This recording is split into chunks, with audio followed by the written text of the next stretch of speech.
comme ça nous sert un peu d'entraînement. Je ne sais pas si vous connaissez notre association Lumière sur le yoga. Bon, il y a des gens qui sont déjà venus quand on fait des séances en plein air. C'est un projet qu'on a démarré, Wen et moi, pendant les confinements, en fait. Et on a décidé de créer une association de recherche scientifique dans le monde du yoga. Et concrètement, on va travailler sur la microbiote intestinale. L'impact des outils de yoga dans sa globalité, hein, on va voir que des outils, on va les voir maintenant, parce que les changements nutritionnels, c'est les premiers changements qu'on va faire. Comment cette vie de zen, il a un impact dans notre microbiote intestinal. C'est ça l'étude qu'on pense faire dans une deuxième étape. À ce moment précis, Wen est en train de faire un DU, un diplôme universitaire à la Sorbonne à Paris, sur la microbiote santé. Et ça, c'est la première conférence qu'on propose et elle partage ce qu'elle est en train d'apprendre parce qu'elle n'a pas encore fini. Alors, la première partie, ça va être cette conférence qu'on est en train d'enregistrer, qu'on a les gens à la maison aussi. Et après, je vais partager avec vous les liens de la conférence, comme ça, vous pouvez les refaire. Si vous êtes inscrit au yoga, je vais partager un deuxième lien avec les yogas aussi. Et voilà, cette première partie, elle est un peu plus théorique. Et après, directement, on va venir voir des outils concrets du yoga. Vous allez voir, c'est très système digestif. Hein. Alors, Brigitte, tu peux rester si tu veux. C'est très système digestif et c'est vraiment des outils à utiliser à la maison au quotidien. Alors, on ne va pas faire un cours, on ne va pas faire une séance de yoga comme on fait habituellement. Ça va être des outils pour les refaire à la maison. En fait, c'est un peu cette idée, nous, qu'on a, que c'est les changements au quotidien qui vont faire un changement profond. Ce n'est pas une pilule qu'on prend, c'est une chose, ce sont des changements à vous à mettre en place. C'est pour ça qu'on a fait ces deux parties. Alors, je place les micros à Wen. Il faut, quand vous avez des questions, demandez les micros, sinon à la maison, ils ne s'entendent pas. Et après, dans l'enregistrement, commencez à donner les micros. Alors, Alors, donc déjà, si vous avez des questions, n'hésitez pas à m'interrompre. Pas la peine d'attendre la fin du talk, c'est interactif. Donc moi, pour ceux qui ne me connaissent pas, je suis Gwendoline. J'ai un doctorat en sciences que j'ai obtenu à Paris à l'université Pierre-Marie Curie. Et à la base, j'étais plus dans la chimie, développement de techniques d'analyse chimique. Et ensuite, j'ai migré aux États-Unis, d'abord à Nashville, à l'université de Vanderbilt, et ensuite à Boston, à l'université d'Harvard.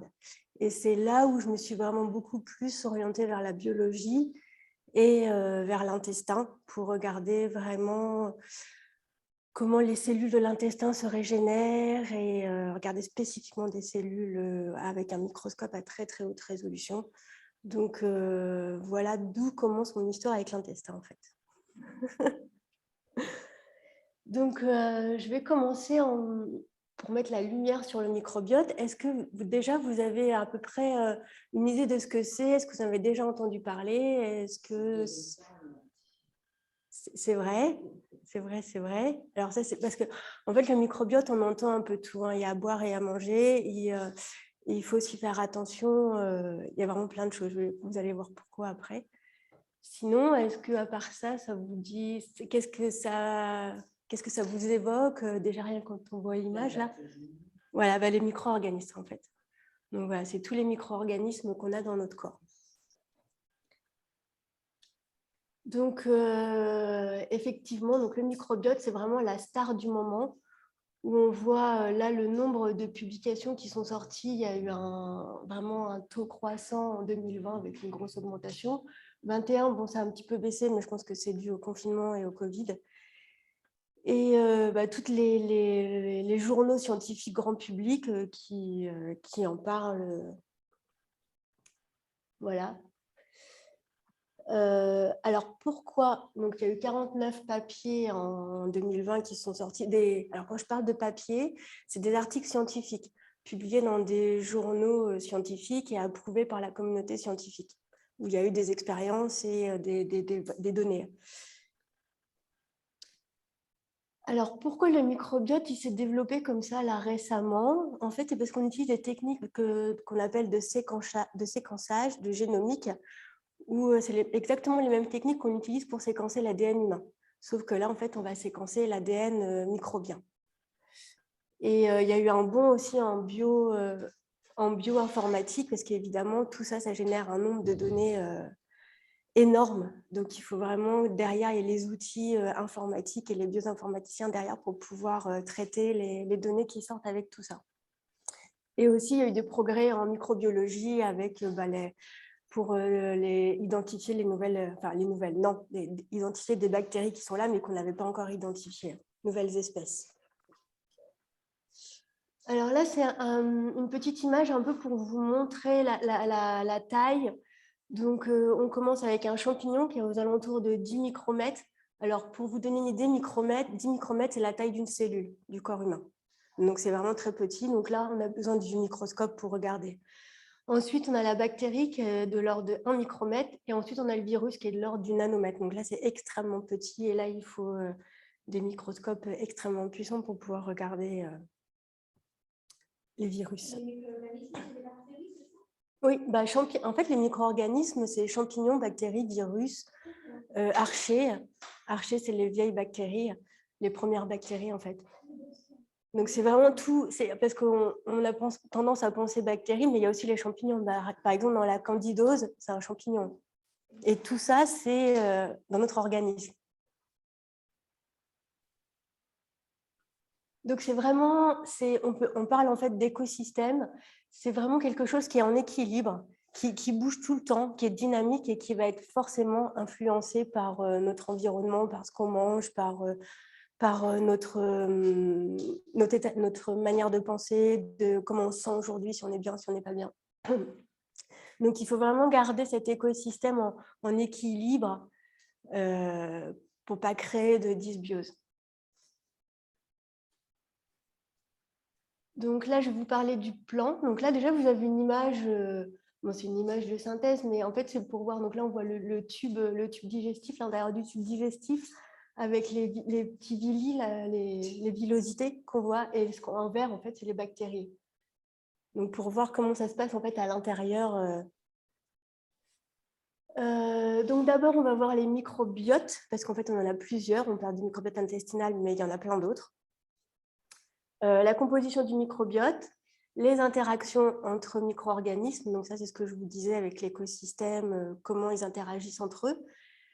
Quelles sont les fonctions du microbiote intestinal, parce que je vais parler des microbiotes en général, mais je vais vraiment focuser sur le microbiote intestinal parce que c'est celui-ci qui nous intéresse. Et comment il se met en place, comment il évolue, l'impact de notre mode de vie sur celui-ci, et enfin, les associations microbiote intestinal et santé et maladie. Donc voilà, donc comme je vous disais, en fait, on a plusieurs microbiotes donc dans le poumon, dans l'œil, dans la bouche, sur la peau, dans le vagin et dans les intestins. Donc le plus important, vous voyez, c'est celui des intestins où on a 10 puissance 13 micro-organismes présents dans l'intestin. Donc c'est là où c'est vraiment le plus concentré. Donc là, en fait, voilà, on a en fait autant de micro-organismes que de cellules, autant de micro-organismes dans notre intestin que de cellules sur l'ensemble de notre corps. C'est impressionnant quand même, quand on y pense. On a plus de micro-organismes que de cellules. On a plus de micro-organismes.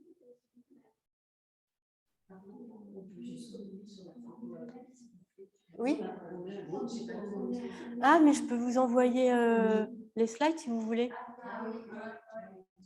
On peut faire ça? On peut envoyer les slides? Oui, hein. Oui, oui. Comme ça, il n'y a pas besoin de noter.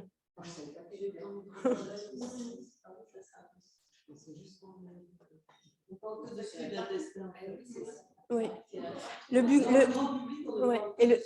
buccal aussi. Le buccal est important, on a tendance à le sous-estimer, mais il y a des bactéries qui sont en lien avec l'intestinal et le buccal. Ils ont tous autant d'importance ou c'est vraiment Alors, on prend l'intestin parce qu'en fait, pour les analyses, c'est là où il y en a le plus. Donc, c'est là où on peut récolter le plus de bactéries et donc plus de matière à... Voilà.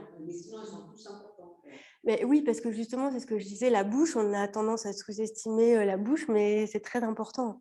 Et il y a justement des bactéries qui se trouvent dans le microbiote buccal qui sont associées à certaines pathologies.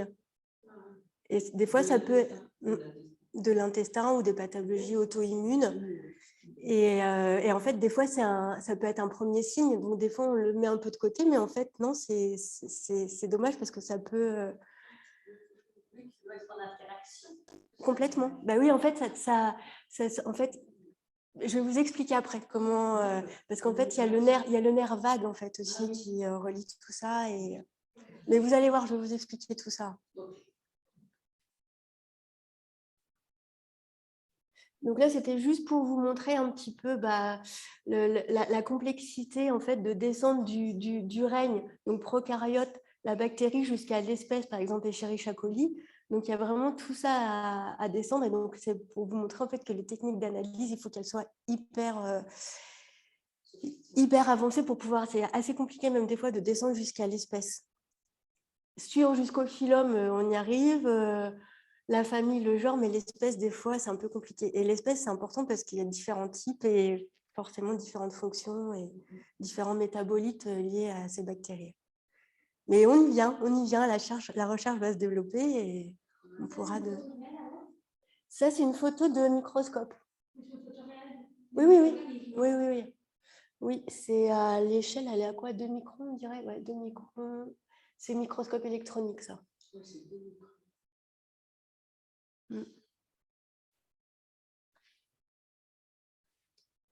Alors, le rôle du microbiote, donc il y a une relation symbiotique. Donc, en fait, une interaction entre les organismes et ils vont mutuellement s'aider, aussi bien dans le mal que dans le bien des fois. Voilà, ils vont vraiment interagir. Donc, on parle de symbiont quand c'est quelque chose de positif, en fait, quand ça n'a pas de mauvaise influence sur l'autre. Et voilà, c'est le vivre ensemble. Donc, ça fait vraiment penser aussi à l'homme, hein, vivre l'homme qui vit avec ses compatriotes. Et voilà, et quand tout va bien, tout va bien. Et puis, s'il y en a un qui commence à… Voilà. Donc, c'est assez rigolo, finalement.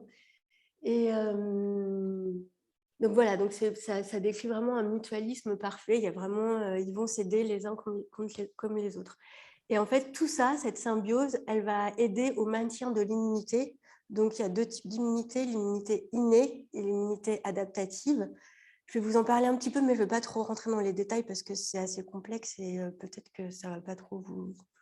Mais je vais quand même vous montrer pour que vous ayez une idée de ce que c'est. Donc voilà, donc là on a la balance qui est nickel, elle est bien droite, on est content, on a autant de symbions, de bonnes bactéries que de pathobionts, donc les pathobionts, donc pathogènes, mauvaises bactéries, mais elles sont en équilibre.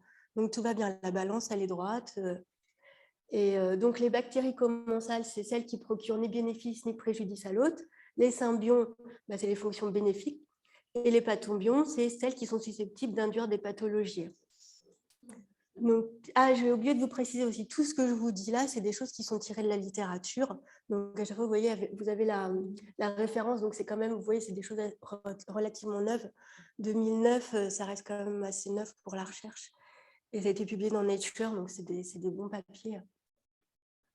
J'invente rien ne sort de mon chapeau magique. Voilà. Donc voilà, là c'est un exemple de dysbiose. Donc en fait, on parle de symbiose ou de dysbiose quand la balance est déséquilibrée et qu'on va plus vers les pathogènes que les bonnes bactéries. Donc les principales fonctions du microbiote intestinal. Donc déjà, la première chose, c'est les métabolites. Donc les bactéries, en fonction de ce qu'on va leur donner à manger, donc notre nourriture, elles vont synthétiser des métabolites qui vont ensuite venir avoir des fonctions bien spécifiques dans notre organisme pour qu'ils fonctionnent correctement. Ensuite, il y a la fonction immune, avec le développement du système immunitaire dès tout petit, dès qu'on sort du ventre de notre mère, et jusqu'à la maturation du système immunitaire.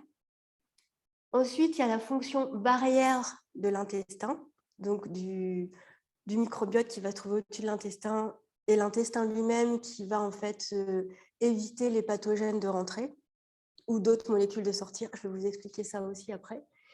Et la communication, l'axe intestin-cerveau. Ça, je ne vais pas trop rentrer encore dedans. Aujourd'hui, je ne vais pas trop rentrer dedans. Je vais juste vous expliquer ce qui peut se passer, mais je ne vais pas trop rentrer dans les détails non plus.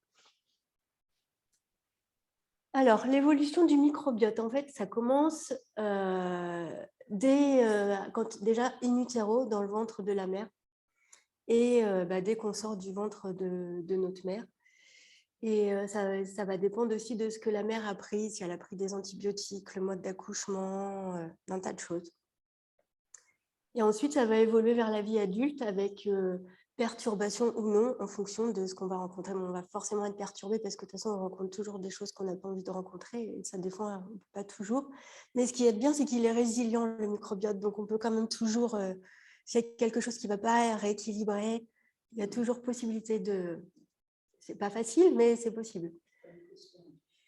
Non, c'est pas une cause perdue, c'est la bonne nouvelle. Donc voilà, donc par exemple les éléments qui viennent du milieu extérieur, donc l'alimentation, donc là on voit clairement le régime, ce qu'on appelle high fat diet, le régime western américain. Les médicaments, les antibiotiques, les additifs alimentaires dans tout ce qui est produits transformés industriels, la cigarette. Donc ça c'est pareil, ça a été publié, une première publication. Comment ?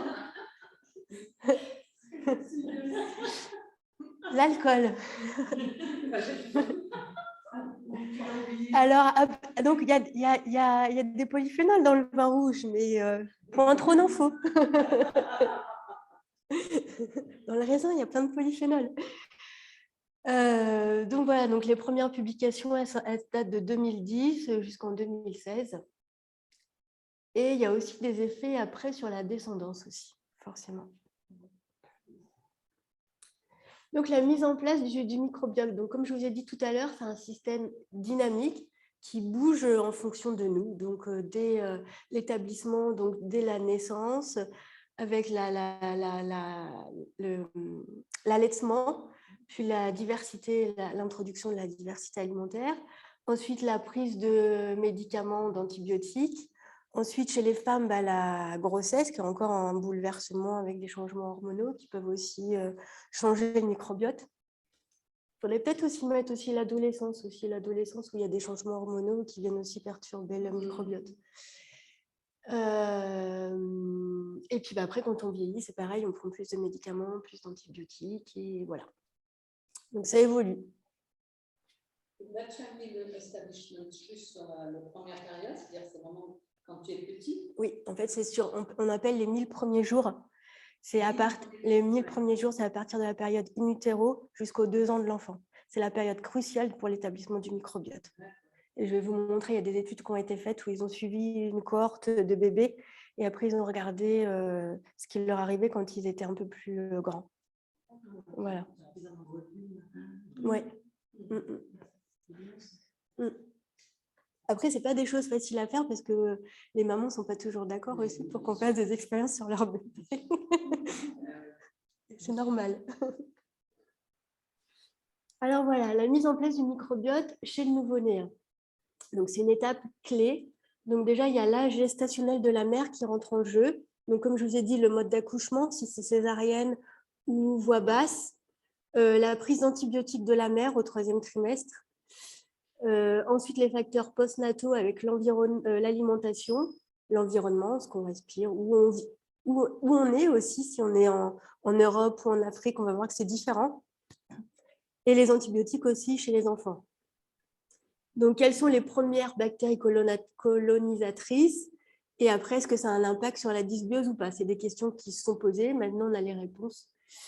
Et les conséquences sur la santé, le risque de pathologie, donc par exemple l'allergie après chez les jeunes enfants, l'obésité, les maladies inflammatoires, les muquis et les maladies inflammatoires de l'intestin, chroniques de l'intestin. Donc ça, c'est une étude qui a été faite en 2013 pour regarder l'influence de l'alimentation chez les nouveau-nés, ceux qui sont nourris avec une formule et ceux qui sont nourris par allaitement et qui sont nés par voie naturelle. Donc en fait, on voit que la colonisation la plus fréquente, c'est celle de Escherichia coli et Clostridium. Ce n'est pas forcément des bactéries qu'on a trop envie d'avoir, mais c'est celle du milieu. Et donc les enfants qui sont moins allaités vont plus avoir ces bactéries. et moins de bifidobactérium. Le bifidobactérium, en fait, c'est les bonnes bactéries que l'enfant a avec l'allaitement. Donc, l'allaitement, c'est surtout en fait les acides gras à chaîne courte qui vont favoriser le développement de ces bifidobactéries. Voilà, c'est exactement ça. Voilà, dû essentiellement à la richesse des oligosaccharides du lait maternel. Donc, les oligosaccharides, c'est les acides gras à chaîne courte. On a du mal à les reproduire dans les maternités. Si, ils le font, mais alors c'est mieux quand même de prendre des formules où il y a un enrichissement en oligosaccharides. Il y en a même qui font des enrichissements en probiotiques. C'est quand même mieux, mais on n'arrive pas au même stade que l'allaitement. Mais c'est bien aussi, parce que tout le monde ne peut pas allaiter aussi. Hein. Voilà. Ensuite, le mode d'accouchement. Donc, ils ont étudié le mode d'accouchement, donc les bébés nés par césarienne. Donc, ils ont observé, donc ça, c'était une étude en 2008 et en 2017, dont ils ont observé un retard de colonisation des bifidobactérium chez les bébés nés par césarienne. Et, je ne vous ai pas dit ce que c'était. Et une diversité plus faible. Alors, qu'est-ce que c'est que la diversité du microbiote ? En fait, c'est un bon microbiote, c'est un microbiote divers, avec plein de bactéries différentes, beaucoup de bactéries et plein de bactéries. Donc, plus c'est divers, plus la diversité est haute et meilleur est le microbiote. Donc, c'est pour ça que là, ils ont observé une diversité plus faible. Ils ont comparé bébés nés par voie vaginale et ceux nés par césarienne et ils ont observé que la diversité était plus faible. C'est à cause qu'ils sont nés par la voie vaginale, ils ont pris les bactéries du bassin de la mère, c'est ça?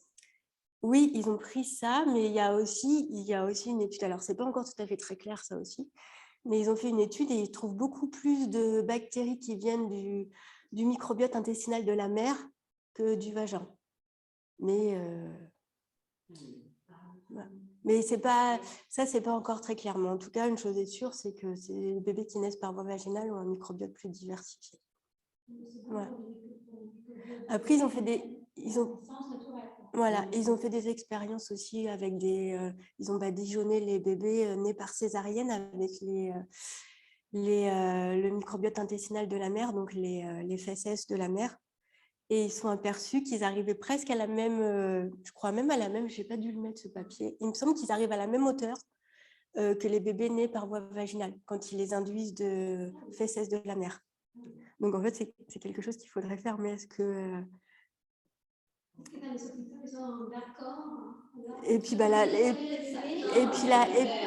la mère, est-ce qu'elle serait d'accord? Mais en fait, ce serait pour les femmes qui accouchent par césarienne, ça serait l'idéal. C'est les selles, les fesses, c'est les selles. C'est les selles de la mère. Non, c'est les selles de la mère. Je pense que quand elles auront vraiment compris, quand on leur aura expliqué que ce sera devenu un petit peu public, je pense qu'elles accepteront plus. Parce que... C'est des croyances. Oui, bien sûr, bien sûr. Je pense qu'on y arrivera. Donc, c'est pour ça que je vous dis, en fait, il y a toujours une solution. Parce que là, une femme qui donne naissance par césarienne parce qu'elle n'avait pas le choix, en fait, il y a possibilité de rattraper la chose. Bien sûr. Ça, quand on le expliquera avant,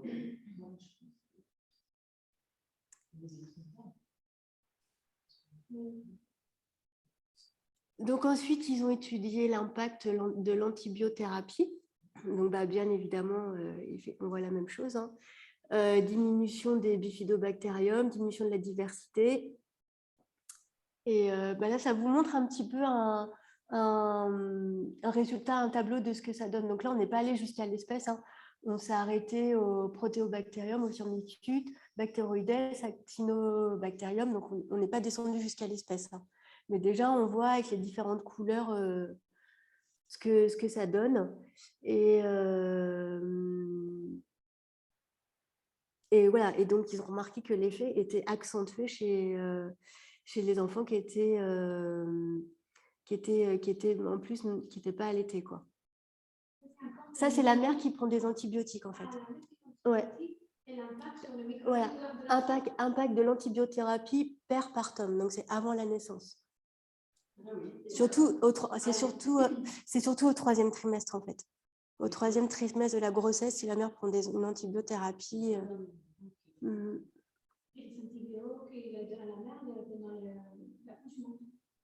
Oui, il y a ça aussi. Il y a aussi ils font des flash doses d'antibiotiques à l'accouchement pour éviter que la mère elle soit contaminée par, je ne sais plus si c'est strepto ou staphylo, et du coup, ça, c'est pas bon non plus. Mais je ne suis pas complètement... il me semble qu'il y a un protocole justement maintenant en prévention. Et c'est pour ça que maintenant, on essaie vraiment de diminuer, enfin, quand il n'y en a vraiment pas besoin, d'éviter. Mais il y a encore des personnes qui préfèrent en prévention pour éviter tout risque. Mais des fois, il faut vraiment peser, quoi. Des fois, c'est nécessaire, des fois, pas forcément. On est passé pendant très, très, très longtemps pour y arriver. Peut-être qu'aujourd'hui, on est dans un monde où il faut tellement être protégé. Mais ça va venir. Donc ensuite, l'influence de l'environnement. Donc, ce que je vous disais, un bébé qui naît en Europe ou un bébé qui naît en Afrique, il ne va pas avoir le même microbiote. Et même en France, si c'est en zone rurale ou urbaine, ça sera différent. Et oui, effectivement, voilà, dans les pays industrialisés, il y a des pays avec... ils se sont posé la question si c'était dû à l'hygiène en fait, trop importante qui diminuait le microbiote des enfants qui naissent dans les pays industrialisés. Et effectivement, il y a un retard d'implantation. Et c'est pareil aussi, un autre facteur, c'est les enfants prématurés ou non. Donc, c'est pareil, il y a aussi un retard d'implantation du microbiote chez les enfants prématurés. Et donc, voilà, la théorie de l'hygiène pour expliquer l'augmentation des allergies. C'est vrai qu'il y a beaucoup d'allergies aussi dans nos pays industrialisés. Ils se sont posé la question si ce n'est pas le trop d'hygiène qui fait qu'on a plein d'enfants allergiques. Voilà. Donc ça, c'est une étude justement sur cette thématique qui a été faite en 2008. Et donc en fonction des différences géographiques, et effectivement, les enfants qui naissent dans les pays industrialisés, ils ont un moins bon microbiote que les autres. Ça, c'était une étude aussi... Donc, sur le mode d'accouchement, localisation géographique, exposition à l'exposition aussi au sein des familles avec s'il y a des fratries, des animaux, c'est important aussi pour le microbiote. Un enfant qui naît à la ferme, il aura un meilleur microbiote qu'un enfant qui naît dans un milieu stérile à l'hôpital. Voilà. Et ça, c'est pareil, c'est assez récent quand même, hein, ça date de 2018. Hein.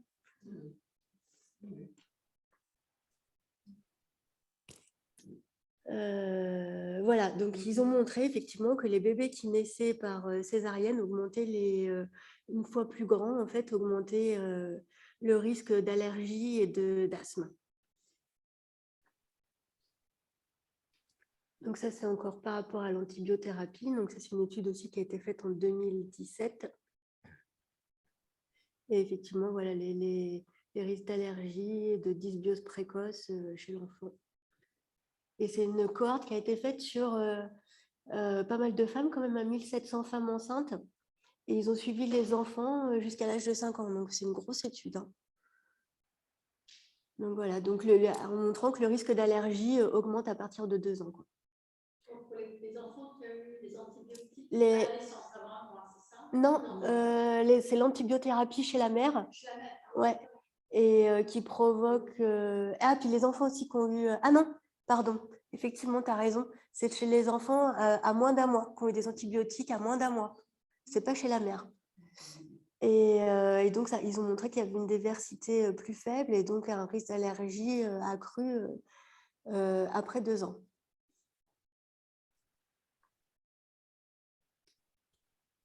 Donc, les points importants sur la mise en place de ce microbiote. Donc, en fait, il arrive dès la rupture des membranes au stade fœtal. Donc, nombreux facteurs influencent cette colonisation. Donc, l'hygiène, le mode d'accouchement, l'antibiothérapie. Et en fait, aujourd'hui, on parle des 1000 premiers jours de l'enfant, donc c'est de la conception jusqu'à ses 2 ans. Et c'est vraiment cette période-là qui est critique pour l'établissement du microbiote. Donc l'idéal, ça serait de ne pas donner d'antibiotiques aux enfants avant 2 ans. On ne peut pas toujours, mais quand on peut, ça serait l'idéal. Voilà. Parce qu'après, ça induit des pathologies plus tard, allergies et autres pathologies après à l'âge adulte, aux alentours de 25-30 ans. Question, le corps médical aujourd'hui est conscient de ça? Ah mais oui, parce que ça, c'est des... moi, je fais mon DU à la Pitié-Salpêtrière, sur l'université de médecine, donc c'est des médecins qui... et ils sont conscients de tout ça. Et dans ma promo, il y a d'autres médecins aussi, et c'est vraiment le but, c'est de les informer pour que... Voilà. Ouais, voilà. Donc, conscience et réduire on a un enfant, il y a un autisme, répétition.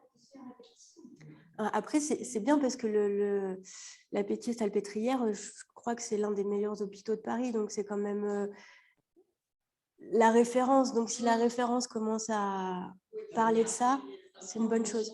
Mais ils ont fait les études, hein. Mais c'est que ça a mis du temps. En fait, ça met énormément de temps aussi. Hein. Je pense que c'est quelque chose qui peut aussi traîner dans les têtes. Mais après, il faut le prouver. On ne peut pas dire quelque chose sans le prouver. Donc, voilà. Donc, on peut dire que l'antibiotique est mauvais pour le microbiote à n'importe quel âge. Oui, bah oui, parce qu'en fait, l'antibiotique, ça va tout tuer, les bonnes comme les mauvaises. Alors, il y a quelque chose que j'aime bien, mais qui ne se fait pas encore en France. Ça se fait en pays de l'Est. C'est les bactériophages. Je ne sais pas si vous avez entendu parler de ça. C'est des tueurs de bactéries spécifiques. Donc, c'est pareil, c'est du vivant. Ce n'est pas quelque chose de chimique. C'est du vivant et qui va venir tuer une bactérie, mais bien spécifique. Donc, ça, c'est pas mal du tout. Ouais, en thérapie. On ne l'utilise pas en France parce que ce n'est pas encore autorisé, mais dans les pays de l'Est, je ne sais plus où c'est. On n'a pas le choix en France, en fait. Oui.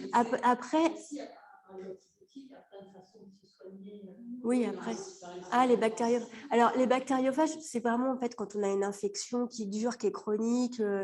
Par exemple, quelqu'un qui a une infection sur la jambe et qui n'arrive pas à s'en débarrasser après des cures et des cures d'antibiotiques. Les bactériophages, ça marche bien parce que ça va tuer spécifiquement la bactérie.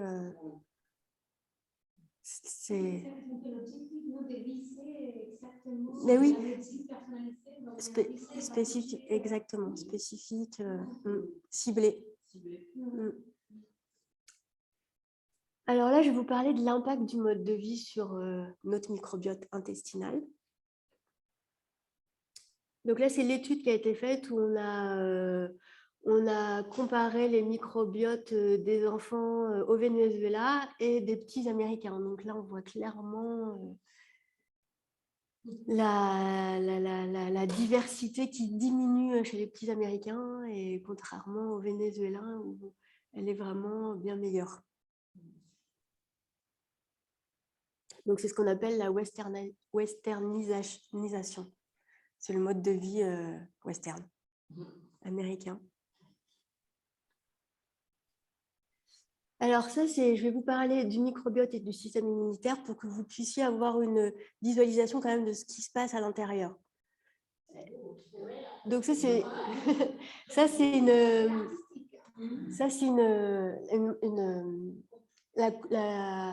oui, enfin, je vais vous montrer aussi une coupe. Ça, c'est plus une image de synthèse, en fait. C'est un peu enjolivé. Donc, c'est la barrière épithéliale de l'intestin avec les cellules. Je vais me lever pour vous montrer. Les cellules avec les noyaux.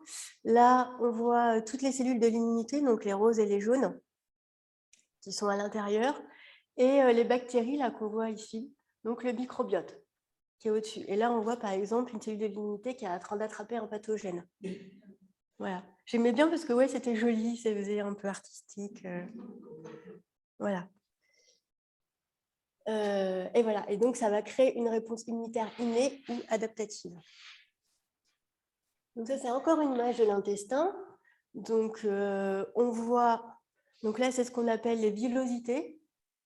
Et ça, après, c'est là, les autres qui sont là, les petites, voilà. Donc, c'est l'intestin avec là les cellules intestinales de l'épithélium. Donc, ça, c'est le petit intestin, l'intestin grêle. Et ces villosités tapissent la paroi de l'intestin et absorbent les nutriments. Donc, ils ont une fonction d'absorber, mais aussi barrière, de ne pas laisser passer les cochonneries. Donc, il faut qu'ils soient bien, les cellules, il faut qu'elles soient bien serrées les unes aux autres. Je vais vous expliquer après ce qui se passe. Donc, ça, c'est encore une autre image.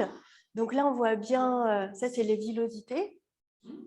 Les cellules épithéliales, la simple barrière de cellules épithéliales. Les différents types de cellules, donc ça, c'est ce qu'on appelle les cellules du gobelet. Gobelet de sel en anglais, en français, je ne sais pas si ça a le même nom, et qui vont libérer le mucus, la mucine. Et le mucus, en fait, va venir tapisser tout ça, et ça va faire une sorte de protection. Parce qu'en fait, les bactéries, il ne faut pas qu'elles soient trop proches non plus. Donc, il y a le mucus, il y a les bactéries, il y a le mucus, il ne faut pas qu'elles s'approchent trop près. Et il y a certaines mauvaises bactéries qui vont venir grignoter ce mucus et qui vont induire des pathologies. Donc là, on est à l'intérieur, donc c'est la lamina propria, et avec les cellules de l'immunité, ici, ici, ici. Et les petits points jaunes là-bas, c'est ce qu'on appelle les peptides antimicrobiens, donc c'est pareil, ça vient aussi protéger contre les pathogènes. Donc là, en fait, ici, et puis j'allais oublier forcément les bactéries là-haut, là, le microbiote. Donc là, on est super content. On a un super intestin, génial. Il n'y a pas d'ouverture, tout le monde est bien à sa place, tout le monde peut travailler comme il faut, tout va bien. Ah, un autre point important aussi. Ici, on a ce qu'on appelle les clips, et là-dedans, il y a des cellules souches. Des cellules souches qui vont permettre en fait le renouvellement des cellules de l'intestin. En 5 jours, on a des nouvelles cellules, à peu près. Donc, les cryptes. À n'importe quel âge ? Ça doit varier, je pense. Ça doit varier. Mais ça a le pouvoir de se régénérer rapidement, quoi. Donc ça, c'est la bonne nouvelle, en fait. Oui. Parce que quand on mange un truc qu'il ne faut pas et que ça vient nous ouvrir la barrière, si on fait attention, au bout de 5 jours, on devrait être OK.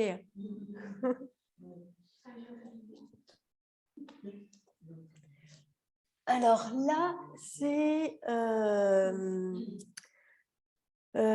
pareil, c'est un bel intestin. Donc ça, c'est un schéma tiré d'une publication. Donc là, on voit bien les cellules qui sont bien les unes aux autres avec ce qu'on appelle là les jonctions serrées. Donc elles ont un rôle important, c'est qu'elles vont maintenir les cellules bien à côté des autres, tout en permettant quand même aux nutriments de passer. Donc là, il faut vraiment ces jonctions serrées sont super importantes. Et donc là encore, les cellules de l'immunité et le microbiote intestinal ici. Là, c'est les IgA aussi qui sont produits par les cellules de l'immunité. Donc là, c'est pareil. Tout va bien, on est content dans ce cas-là.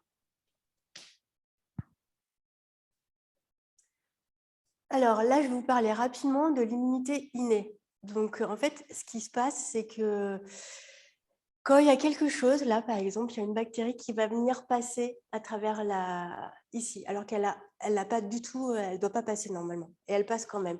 Elle va venir activer les cellules de l'immunité, les cellules dendritétiques, qui vont en fait faire toute une réaction en chaîne, et ces cellules de l'immunité vont se retrouver activées, alors que normalement, elles n'ont pas lieu d'être activées parce qu'il n'y a pas de pathogène, il n'y a pas de virus. C'est une bactérie qui était là, qui s'est mise à passer ici. Elle n'avait pas à faire ça, mais elle l'a fait quand même. Et du coup, c'est là que tout va se dérégler et qu'on va créer des inflammations. Et inflammation sur inflammation, on atteint après maladie auto-immune chronique métabolique. Voilà, après, vous connaissez la suite.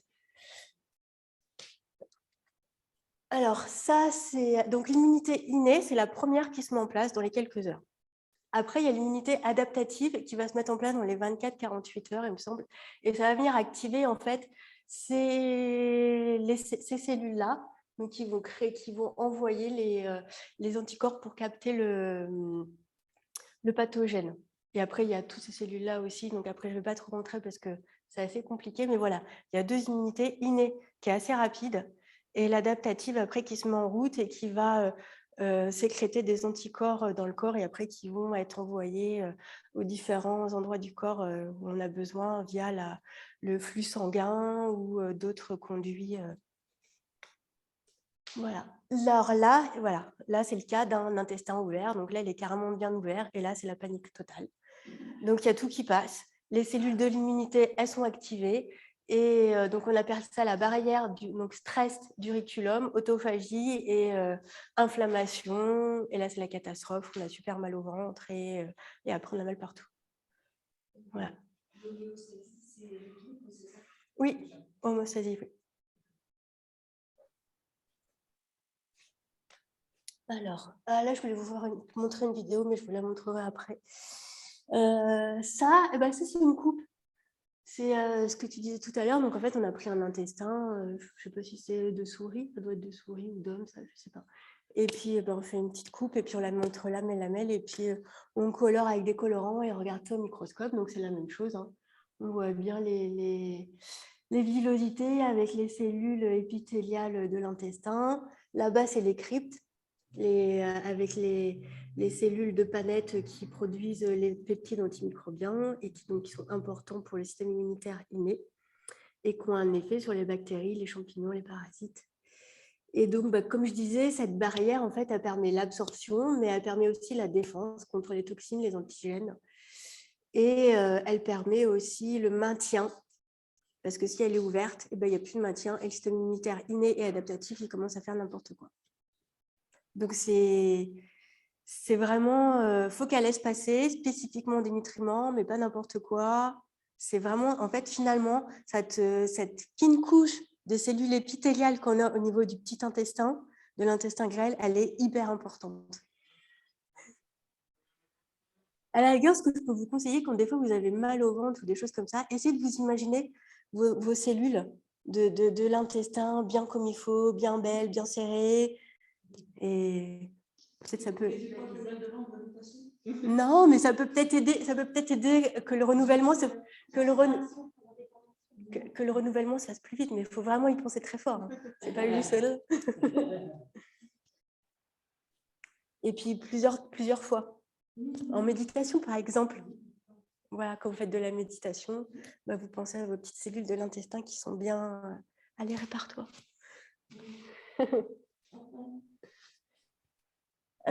Donc ça, c'est toutes les maladies qui sont associées au microbiote. Donc en fait, moi j'ai envie de dire que c'est toutes les maladies métaboliques chroniques, hein, parce qu'il y a les maladies cardiovasculaires, les maladies du foie,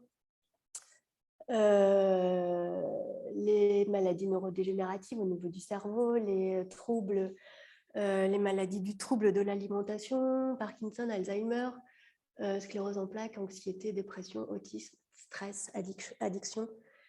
Et donc ensuite, après, au niveau du pancréas, on a le diabète, l'insulinorésistance, l'obésité qui induit le diabète, et après les inflammations de bas de grade avec l'arthrite, polyarthrite, spondylarthrite, allergie, eczéma, tout ça, c'est des maladies qui sont liées au système immunitaire aussi. Et l'influence de tout ça, en fait, c'est le mode de vie, la nourriture, le système immunitaire et le métabolite de l'hôte, en fait, parce que forcément, ce qu'on va donner à manger à nos bactéries, les bactéries, elles vont faire des petits métabolites, et si on ne leur donne pas bien à manger, elles ne vont pas faire les bons métabolites. Et par exemple, si on mange trop de sucre, il y a certaines bactéries qui vont adorer le sucre, et les mauvaises, elles vont augmenter, et les bonnes diminuer. Et il y en a, les mauvaises bactéries, elles sont vraiment très intelligentes aussi, parce qu'il y en a même qui arrivent à se développer. Normalement, elles ne se développent pas quand il y a de l'oxygène, elles sont anaérobies, certaines bactéries, et il y a des mauvaises qui arrivent à s'adapter et à se développer quand même, alors qu'elles ne devraient pas. Elles sont malines, hein, elles s'adaptent bien au milieu. Donc ensuite, ça c'est les effets des médicaments et des antibiotiques sur le microbiote. Donc ça, c'est chez l'adulte.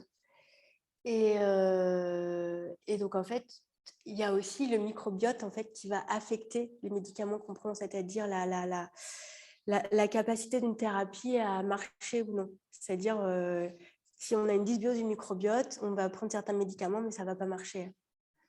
Comme par exemple pour la chimiothérapie, les gens qui ont une dysbiose du microbiote, ça marche moins bien. Ou pour des traitements pour le cancer du pancréas, il y en a un, mais en fait, ça ne marche pas parce que ils se sont rendus compte qu'il y avait une bactérie qui était responsable et qui venait inactiver la molécule qui pourrait éventuellement guérir le cancer du pancréas. Donc, c'est pour ça qu'il y a très peu de chances de survie dans le cancer du pancréas.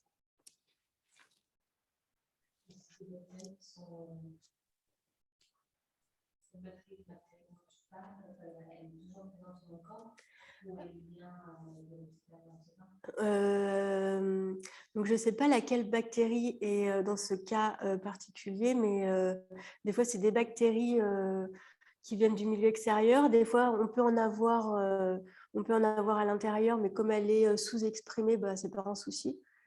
Ça dépend. C'est vraiment aléatoire d'un individu à un autre aussi. Et donc, dans tout ce qui est influence du milieu extérieur, bah, il y a tout ce qui est perturbateur endocrinien. Donc ça, vous connaissez. C'est toutes les molécules de synthèse issues de la chimie, de l'industrie, qui viennent... Donc, on s'est posé la question, est-ce que ça vient perturber la barrière intestinale? Est-ce que ça vient perturber le microbiote? Ces petites molécules-là qu'on voit sur le côté, issues de l'industrie. Donc, bah, oui, effectivement, ça vient de perturber le microbiote intestinal et créer des inflammations. Et ça vient perturber aussi la barrière intestinale, donc l'ouvrir.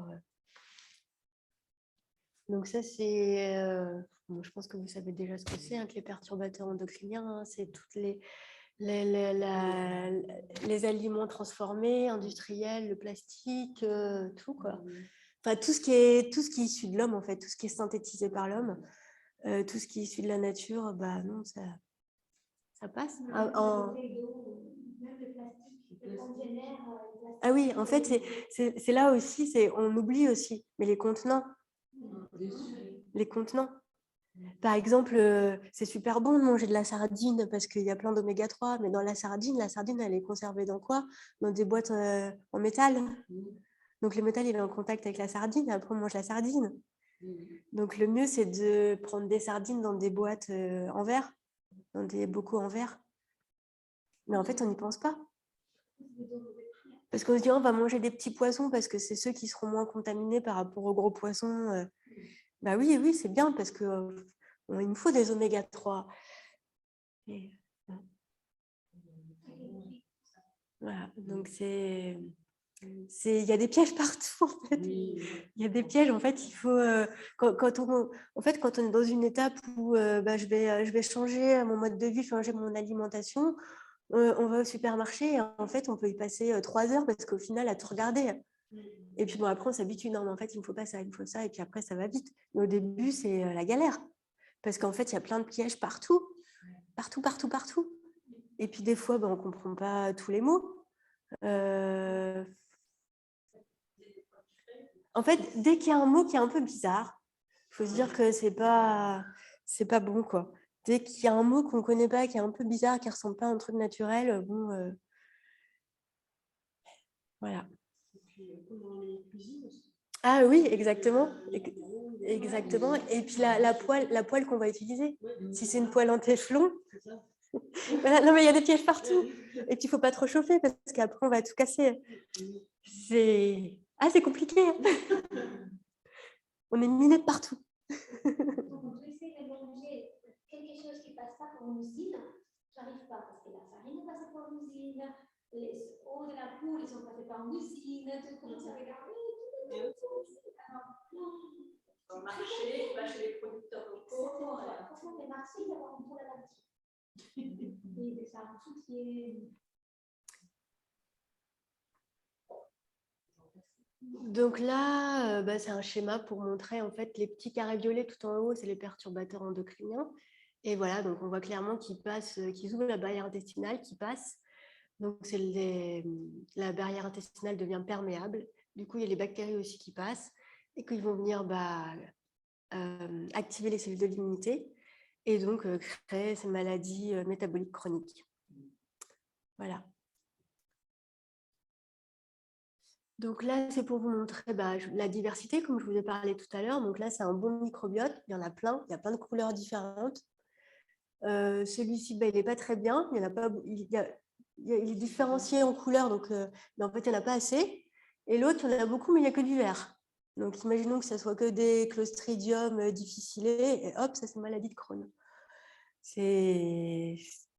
Voilà, c'est la dysbiose. Donc voilà, donc encore les maladies liées à cette dysbiose du microbiote, celle que j'ai dit tout à l'heure. Et voilà. Après, on ne sait pas encore aujourd'hui quel est l'œuf, quelle est la poule, est-ce que c'est la maladie qui induit la dysbiose, est-ce que c'est la dysbiose qui induit la maladie. Tout ce qu'on peut dire, en fait, c'est qu'il y a une association entre la dysbiose et ces maladies.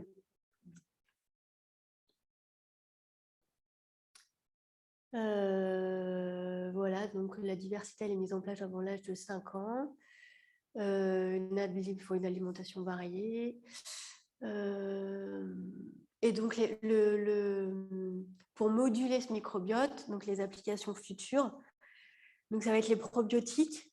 Donc, aujourd'hui, on a déjà des probiotiques, mais peut-être que vous avez entendu parler qu'en fait, ça ne marchait pas. Donc, oui et non, ça dépend encore une fois de l'individu et de ce qu'on prend, parce que c'est pareil, il y a à boire et à manger. En fait, non, justement, on a eu l'exemple d'une marque de probiotiques où en fait, il n'y avait pratiquement pas de probiotiques dedans, beaucoup d'excipients, dont un excipient qui ouvre la barrière intestinale. Et donc ça, c'est l'arnaque, clairement l'arnaque. Ça coûte très cher en plus, et c'est l'arnaque. Donc, il faut bien regarder. Et c'est des choses vendues en pharmacie. Hein. Et le pharmacien, c'est qui sait pas en fait. Il sait pas, il y a le commercial qui est venu qui lui dit c'est génial, et puis voilà. Hein. Toi, tu sais dire en fait pour le petit qu'il faut prendre, parce que c'est vrai qu'il y en a plein. Alors, à la fin, là, aujourd'hui, oui et non, mais je préfère attendre la fin de la formation. À la fin de la formation, oui. Après, oui. Oui. Oui. Alors, dans l'alimentation, c'est les prébiotiques. Parce que les probiotiques, c'est les bactéries. Les prébiotiques, c'est la nourriture des bactéries. Donc, on peut trouver les prébiotiques dans les micronutriments, dans les compléments alimentaires. Voilà. Par exemple, dans les fromages fermentés, ça va être les bactéries. Par exemple, dans le kéfir, dans le kombucha, c'est des bactéries. Donc ça, c'est voilà, les légumes fermentés. Alors, il faut faire attention aussi aux fermentés, parce que si on est ballonné, si on a des gaz, il faut pas prendre du fermenté, ça va encore plus fermenter. Il faut faire attention. Le kombucha, le kéfir, c'est bien quand on n'est pas ballonné. Voilà. Un verre, quoi. Oui, un verre. Voilà. Quelque chose qui est très bien pour refermer la barrière intestinale, c'est l'aloe vera, le jus d'aloe vera, le jus de la pulpe des feuilles de l'aloe vera. 2 cuillères à soupe, 15 minutes avant de manger 3 fois par jour, quand on sent qu'on a la barrière ouverte. Parce qu'en fait, ce qu'il faut faire, c'est quand on a la barrière ouverte et une inflammation, faut agir sur différents tableaux en même temps. Il faut tout de suite réduire l'inflammation et en même temps refermer la barrière. Donc, réduire l'inflammation, donc par exemple, au niveau de l'alimentation, arrêter les produits inflammatoires, le sucre, le lait de vache, toutes ces choses un peu inflammatoires, les produits industriels. Parce que c'est pareil, quand on a la barrière ouverte, qu'on va manger des légumes, ils vont passer, les fibres vont passer et les probiotiques, les microbiotes ne vont pas pouvoir les prendre pour synthétiser les métabolites. Donc, il faut arrêter l'inflammation, fermer la barrière, changer l'alimentation. Par exemple, l'aloe vera, c'est pareil, tu vas en trouver. On en trouve, moi j'en ai trouvé à la Viclaire, à Montsartou. Il y en a. Faut surtout. Il faut prendre la pulpe. Il faut prendre idéalement, la bio. De toute façon, je pense qu'on n'en trouve que dans les magasins bio, de toute manière, à mon avis. Hein.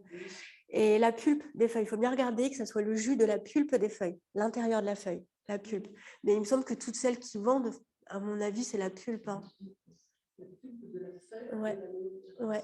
Mais moi, j'ai acheté celle de la vie claire et je la trouve bien. À la vie claire à Montsartou. C'est une bouteille, c'est un jus. C'est assez. Vous voyez ce que c'est la pulpe? C'est voilà. C'est gélatineux. On prend 2 cuillères et voilà, c'est pas. Ça a pas un... C'est assez neutre. Voilà, mais après, il faut faire attention de bien prendre la pulpe. Oui, moi, j'ose pas le prendre directement. Ouais. Bah oui, il y a une partie toxique. Hein.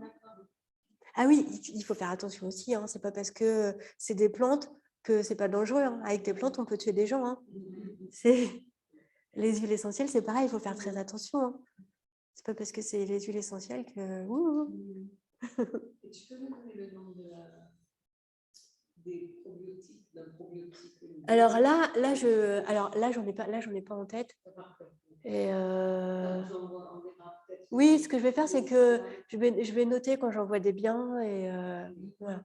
Oui, pour nous aider, parce que là, c'est vrai que c'est perdu, mais même les pharmaciens, comme tu disais. Oui, sauf s'ils s'y connaissent dans le domaine, mais ils ne peuvent pas tout savoir non plus. Hein.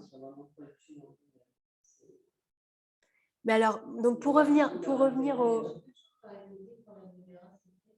le jus, ben je t'enverrai la photo de ce que j'ai acheté moi, comme ça tu regarderas si tu trouves. Et ça se prend combien de temps, t'as dit? 2 cuillères à soupe, 15 minutes avant de manger, matin, midi et soir.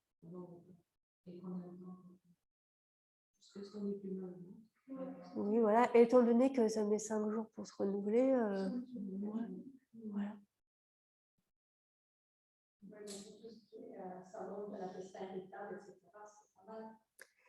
Oui, parce que c'est une perméabilité intestinale, donc oui. Ouais, oui. Et ce qui est pas mal aussi, c'est les racines. Donc la patate douce, le manioc, je crois, c'est ces racines qu'on trouve en Amérique latine qui sont très bonnes, ça, pour les inflammations. Voilà. Il y a pas mal de choses. Hein. Après, faut s'habituer au changement, quoi. Faut s'adapter. Et donc, pour revenir aux probiotiques, en fait, les probiotiques qu'on trouve aujourd'hui dans le commerce, ça va être quelque chose de transitoire. C'est-à-dire que ça va passer, puis après, ça va partir. Donc, c'est pour ça qu'il y a, quand on fait des études, des fois, on ne voit pas de réel changement. Par exemple, chez des gens obèses, ils vont perdre peut-être 1 kilo. Mais bon, chez quelqu'un obèse, 20 kilos, ce n'est pas grand-chose, quoi. Donc, on ne peut pas dire qu'il y ait vraiment aujourd'hui la littérature scientifique pour quelqu'un en bonne santé, mais pour quelqu'un de malade, l'utiliser en tant que thérapie, pas encore. Donc là, ils sont en train de travailler sur des probiotiques de 3e génération qui ont fait leurs preuves, où c'est des bactéries vraiment bien spécifiques. C'est une bactérie et qui va être... donc en fait, il va falloir regarder le microbiote de la personne et dire, bon bah voilà, en fait, toi, tu as besoin de cette bactérie. Donc on se tourne vraiment vers la médecine personnalisée. C'est vraiment ça le futur. Donc c'est pour ça qu'on a à tout prix besoin de développer des outils d'analyse de séquençage pour que en fait, cette technique rentre dans le diagnostic comme aujourd'hui on prend la pression artérielle. Que ça rentre dans le protocole. On va on va vous faire une analyse de sel et on va vous dire ce que vous avez besoin. C'est vraiment la solution, ça, aux maladies métaboliques chroniques. Pour l'instant, on n'est pas encore assez au point, mais ça vient, mais il faut faire... voilà, il faut... Non, pas du tout. C'est les outils de séquençage, les outils de bioinformatique. Il y a des...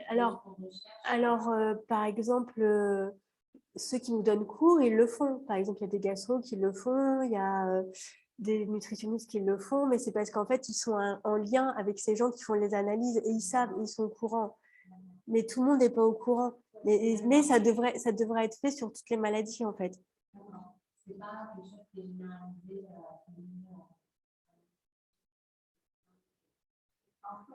Pas encore, mais c'est en cours. C'est vraiment en cours. Mais oui, mais de toute manière, ça va venir. Puisque de toute manière, là, on est en train de diminuer les maladies infectieuses et on est en train d'augmenter les maladies métaboliques chroniques. Donc, clairement, c'est dû à quoi? C'est quoi l'influenceur? C'est le mode de vie, l'environnement. Donc, de toute manière, là, les maladies métaboliques chroniques elles vont exploser. Donc, il va bien falloir qu'on fasse quelque chose. On ne va pas pouvoir laisser ces gens comme ça. C'est pas possible. Donc, ça va se développer forcément.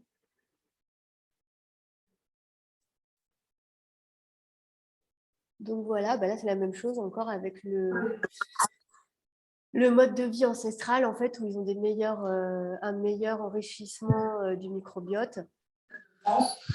Et donc notre mode de vie en fait qui a fait qu'on a un microbiote déstabilisé. Donc ça c'était pour vous montrer en fait quand on mange quelque chose, donc ça va passer par la bouche, donc l'importance de mastiquer avec les glandes salivaires. Donc c'est pareil, là on a le microbiote buccal qui va aussi avoir un rôle. Et ensuite, ça va passer et ça va descendre jusqu'à l'intestin. C'est là où tout va se faire dans l'intestin. Et après, ça va remonter. Enfin, les métabolites. Donc, les aliments, les nutriments, transformation au niveau de l'intestin par les bactéries, les micro-organismes et les métabolites qui remontent dans les différents organes via soit le nerf vague qui va aller jusqu'au cerveau, soit distribution sanguine, le flux sanguin, soit les cellules de l'immunité. Voilà, chacun va avoir pour distribuer les métabolites là où il faut. Après, quand on va venir travailler les cris avec ces services de nettoyage pour stimuler tout le système digestif, regardez, je vais vous demander après de soulever et de rentrer le ventre justement pour venir aplatir tout l'intestin grêle, tout l'intestin, et remonter vers l'estomac. Alors, vous visualisez bien après, ce qu'on fait avec ces exercices de nettoyage, c'est de rentrer et avaler, d'utiliser la force des abdominaux pour remonter, en fait. Et c'est ce moment-là que tous les fibrilosités que vous avez vues avant, ils vont venir être stimulés. Et quand on fait des pompages, que je vais vous montrer après, c'est justement pour venir stimuler toute cette partie du corps qui est un peu rien. Vous voyez? Et là, on va venir vraiment les stimuler. Alors, maintenant, vous les visualisez bien. C'est pour ça que le garder à l'instant. Donc voilà, donc là c'est la même chose. Hein. Comme je vous disais, on va vers une médecine, un diagnostic personnalisé, des thérapies personnalisées en fonction de la signature microbiote de chacun. Et donc la médecine de précision, une approche personnelle et un traitement vraiment. De toute façon, c'est logique. Je veux dire, chaque individu a un ADN différent, donc on ne peut pas donner les mêmes médicaments à tout le monde. Hein. Et il y a des cellules souches. Ça se développe. Ouais. C'est ciblé. Donc voilà, donc vraiment les facteurs influençants, c'est vraiment le mode de vie, l'alimentation et ce qu'on prend comme médicament. Et en fait, pour pouvoir développer en fait ces outils diagnostiques pour le microbiote, on a besoin d'un engagement du public. Donc en fait, il y a quelque chose qui s'est développé en 2018, The American Gut Project, où les Américains ont... Alors, c'est rigolo, hein, parce que c'est quand même là-bas où ils mangent le moins bien, mais c'est quand même eux qui ont fait le premier... Voilà, en fait, c'est ça.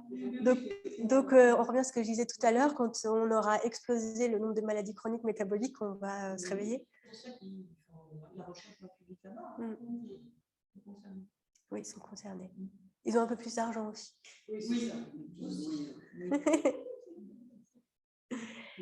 Et donc, ils ont étudié un grand nombre de microbiotes de la population américaine et ils ont fait une base de données.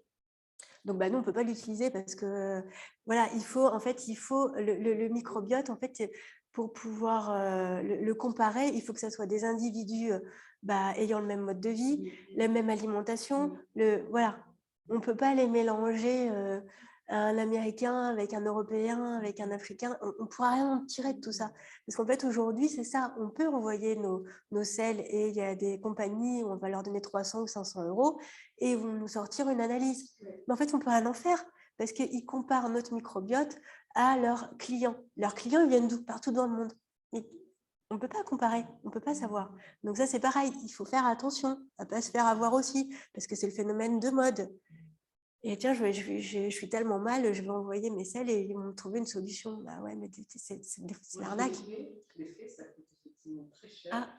Et en contrepartie de quoi, le médecin qui m'a fait faire ça m'a donné une liste comme ça de trucs à prendre sur lesquels ils ont des conditions. Alors après, on se dit, est-ce que ça a marché?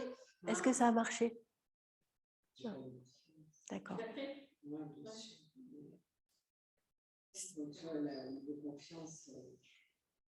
C'est pour ça. Mais c'est normal quand on ne sait pas. Quand on sait pas. Et puis vraiment, on pense vraiment que c'est bien. Avec Estefania, nous on a regardé un site web d'une compagnie, on trouvait que c'était pas mal, quoi. Mais en fait, non, regardons de plus près, non, c'est pas possible.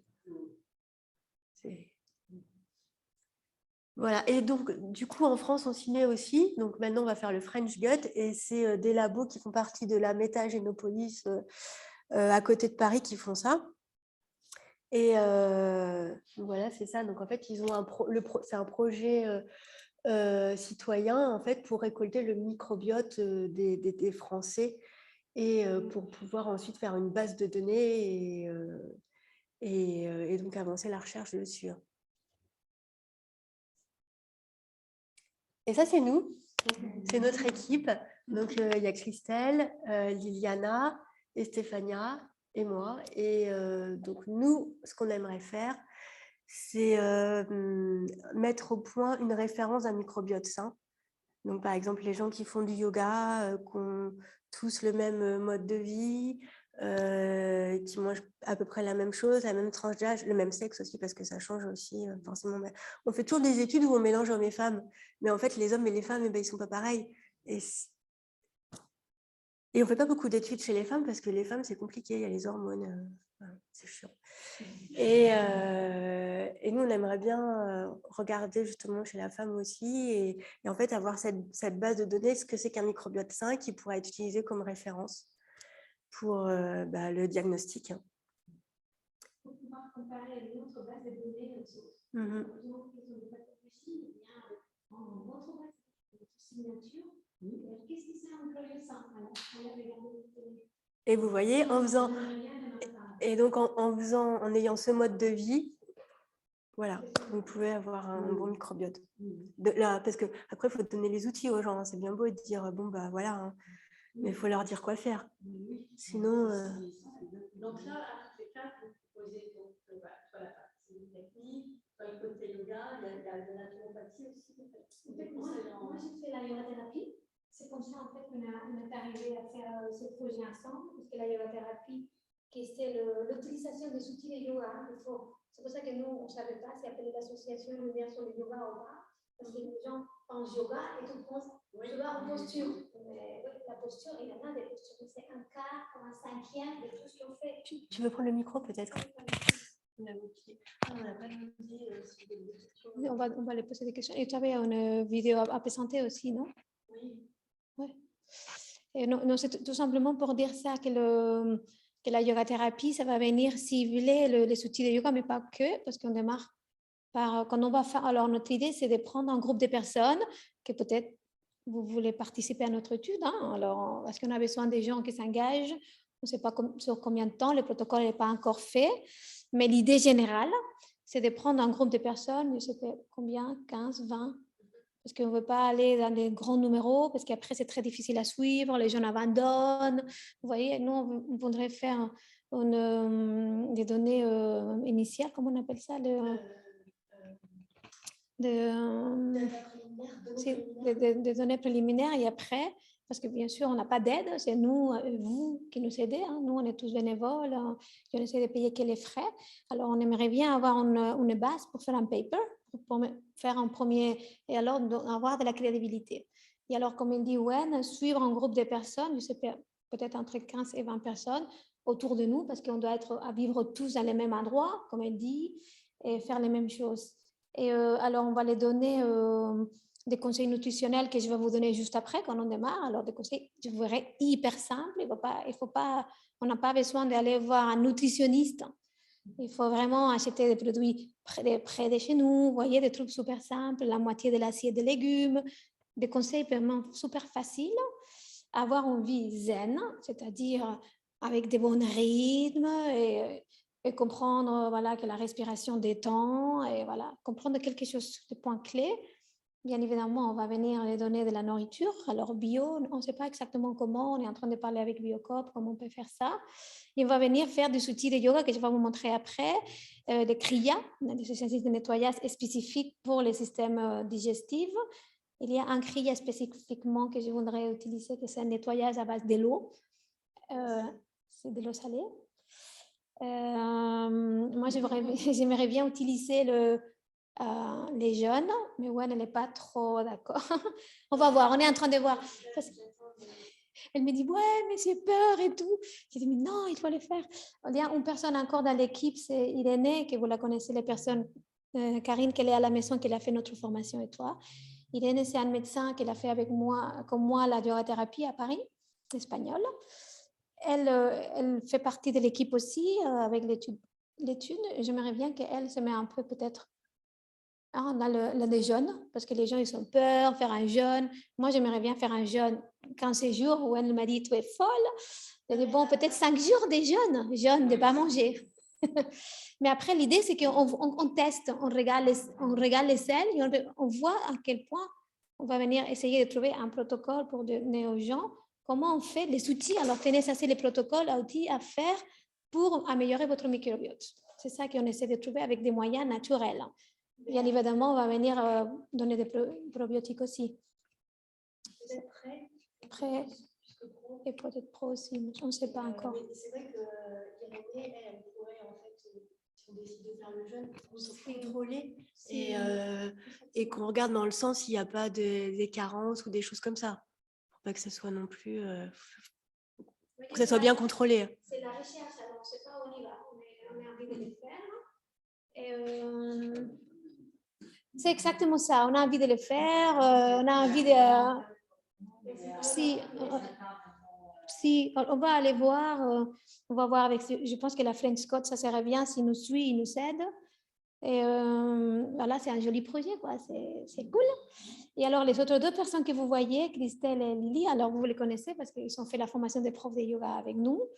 Et Stéphanie, qui est là aussi, il nous aide aussi, elle est bénévole aussi de l'association. Alors, Christelle, elle fait toute la partie communication, elle a fait de la communication. Alors, parce que, ouais, c'était super la présentation et tout, mais on avait besoin, vous voyez, on a commencé à parler de ces événements mardi pour samedi. Alors, vous voyez, on n'est pas très fort au niveau marketing. Alors, on avait besoin des gens, parce que nous, on a plein d'idées et tout, mais elle a dit, mais bon, il fallait partager sur Facebook ou faire quelque chose. Alors, Christelle, elle est là en train de... C'est elle qui a fait ces jolis trucs. Et Lily, elle est latino-américaine, alors espagnole comme moi, en parlant.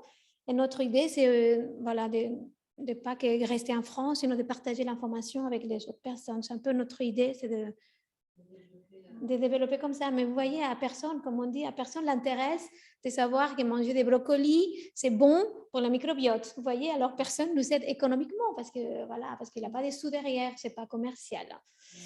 Mais bon, nous, on pense qu'on va y arriver loin quand même parce que vous êtes là et les gens sont intéressés quand même de savoir comment on fait. C'est un sujet très pointu à la mode et bon. Qui est très connu, enfin, on voit partout ce sujet. Si. Et c'est assez flou quand même, parce qu'on a du mal à tout comprendre en fait. C'est pas tous biologiques. Sinon, comme elle dit, qu'elle a fait tout à fait l'analyse, mais tu ne sais pas vraiment si c'est réel ou pas, ou d'un intérêt économique. C'est vrai, moi, pareil, je l'ai fait, ça coûte cher. Tu l'as fait aussi? Je suis pas convaincue. Oui, j'ai fait une période où j'avais l'impression que pourtant je connais pas mal de choses sur la nutrition. On va donner ça à Catherine, sinon je ne t'entends pas à la maison. Et je ne savais pas comment m'en sortir.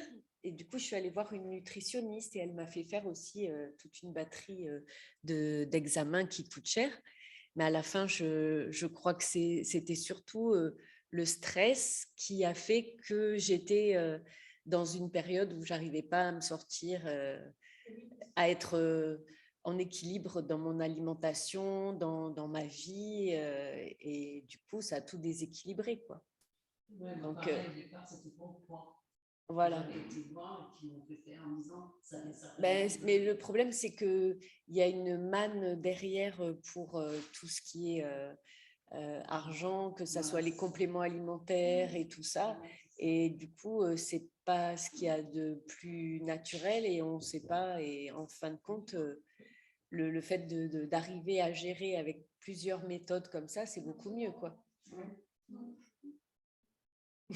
Voilà. C'est ce qu'on fait en naturopathie, en fait. On reprend toutes les bases, l'alimentation,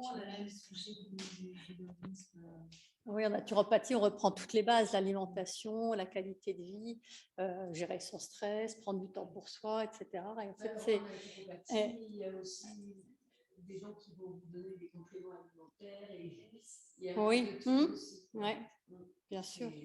Mais les compléments alimentaires, si on ne change pas la base, ça ne fera rien. Il y a une interaction. On en a besoin un petit peu quand même. Mais il faut vraiment tout modifier et repartir sur des choses beaucoup plus saines, beaucoup plus naturelles. Non, pas que. J'ai changé depuis longtemps, mais dès qu'on est dans des périodes de stress et tout ça, il y a ce qui explose. Donc oui. Ah, mais c'est ce que tu disais, Stéphania, c'est un ensemble global en fait. Ouais. En fait, tu peux donner un probiotique, mais si tu ne soignes pas les restes, c'est ce qu'on disait, si tu ne fais pas des changements nutritionnels, si on démarre par la base, c'est changer la façon qu'on mange. Sinon, ce que ça ne sert à rien, c'est comme disait, ouais, tu le prends, c'est temporaire, ça va te faire effet pendant une période, mais pas à long terme. Alors, ce n'est pas ça la santé. La santé, c'est de trouver une méthode qui t'aide à arriver à garder ton homéostasie tout le temps. Alors, ça se passe, mais Wen l'a dit, ça se passe par une hygiène de vie. Ça veut dire quoi? Alors, une hygiène de rythme. C'est lever tout le temps, plus ou moins à la même heure. C'est ça, non, je préfère le week-end pour dormir. Mais non, on se décale un cycle de sommeil, 1 heure et demie, on ne se décale pas plus. Parce que sinon, on est déréglé. Et notre corps, il aime vraiment beaucoup les rythmes. Alors, se relever plus ou moins à la même heure, se coucher plus ou moins à la même heure et dormir assez. La première chose que je demande aux gens quand ils viennent pour la yoga thérapie, qui me voient assis sur une chaise, mais on ne va pas faire de yoga. Non, alors qu'est-ce que vous mangez? Alors les gens sont là, quoi? Oui, qu'est-ce que vous mangez hier? Alors à quelle heure vous mangez? Il dit, mais on n'allait pas faire de yoga, mais avant les yogas, c'est l'hygiène des rythmes et l'hygiène alimentaire. On ne peut pas faire beaucoup de yoga, beaucoup de respiration et tout, que si on mange mal et on se lève et on n'a pas de rythme, ça ne sert à rien, ça tombe dans un sac sans fond, cassé. Alors non, qu'est-ce qu'on mange? Et c'est facile de manger bien, en fait. C'est avoir des bons réflexes. On n'essaie pas d'acheter dans les supermarchés, comme je vous disais avant. On essaie de manger les choses qui ne sont pas industrielles, en fait. Et c'est très compliqué, je vous dis, parce que quand on commence à se poser des questions, on te dit, mais je ne peux rien acheter. Mais nous, on a de la chance quand même. Nous, on a vraiment de la chance là où on vit quand même dans le sud et en plus c'est le régime méditerranéen, voilà, c'est le meilleur régime, enfin meilleur, c'est un bon régime. Et ici à Montsartou, on a quand même la chance, on peut quand même trouver des producteurs locaux à côté, c'est pas le cas partout. Donc on a quand même la chance ici de bien, c'est quand même assez facile si on peut bien s'alimenter vraiment. Il y a le marché producteur du mercredi, il y a des producteurs un peu partout, il y a les différents, enfin je parle à Montsartou, différentes épiceries où on peut quand même trouver des choses de qualité et saines. Donc on est quand même bien. Après, ailleurs, c'est une autre histoire, effectivement.